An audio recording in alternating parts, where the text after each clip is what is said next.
Hi everyone. I'm going to read a story today. I know that lots of the teachers have been quite excited about doing this because it seems part of our job that we all enjoy. We're not really getting to do so.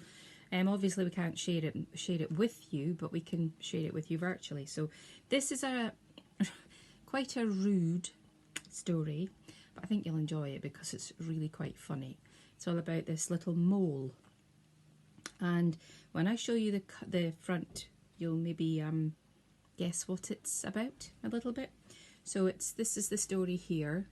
It's called The Story of the Little Mole Who Knew It Was None of His Business. And it's a hardback book. It's a book that I've had for a long time, and on the back, as usual, is the blurb. So I'll read it to you. It says, the story of the little mole who knew it was none of his business. A terrible catastrophe befalls the little mole one bright sunny morning. It looks like a sausage, and the worst thing is that it lands on his head.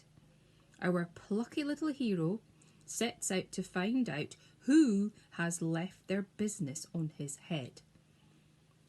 His highly entertaining and informative search reveals an important but often neglected side of animal life. Okay, so, the story of the little mole who knew it was none of his business. So I'm going to go this way.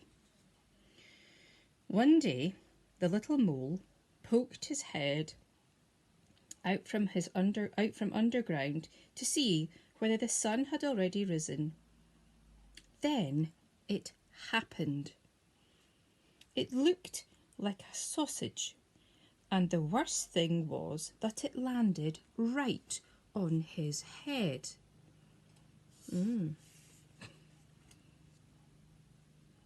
How mean! Cried the little mole. Who has done this on my head? But he was so short-sighted that he couldn't see anyone around. And you can maybe see he's wearing little glasses on his little face. Did you do this on my head? He asked the dove who was flying past. Me? No, how could I? I do it like this, she answered.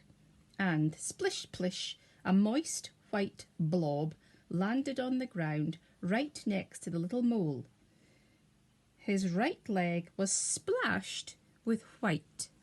I'm sure you can tell what's happening now, eh?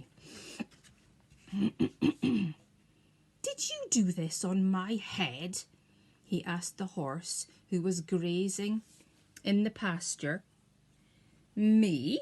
No, how could I? I do it like this. And flump plump, 5 big fat horsey apples plopped down within a hair's breadth of the mole. He was very impressed.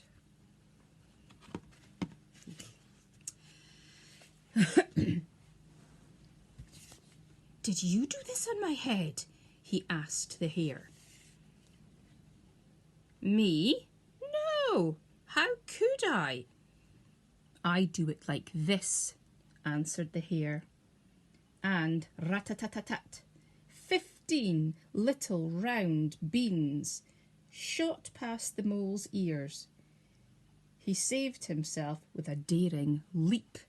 He had to leap out of the way of that one. It was like a machine gun going off. Did you do this on my head? He asked the goat, who had been dreaming a little. Me? No, how could I? I do it like this, she replied, and plippity-plop, a pile of toffee-coloured little balls came tumbling onto the ground. The little mole found them almost appealing. Ooh, don't think so. Did you do this on my head?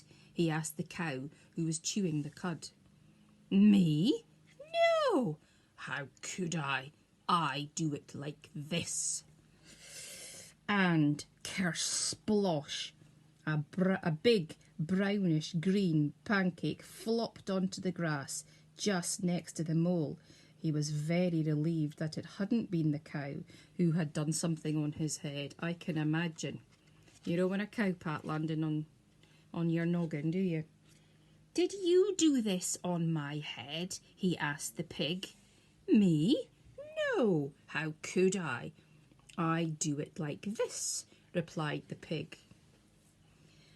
And plop, splat, a little soft brown pile fell onto the grass. The mole held his nose. Did you do this on my... He was going to ask, but as he came closer, he saw only 2 big fat flies, and they were eating. At last, someone who will be able to help me, he thought. Who did this on my head? He asked excitedly.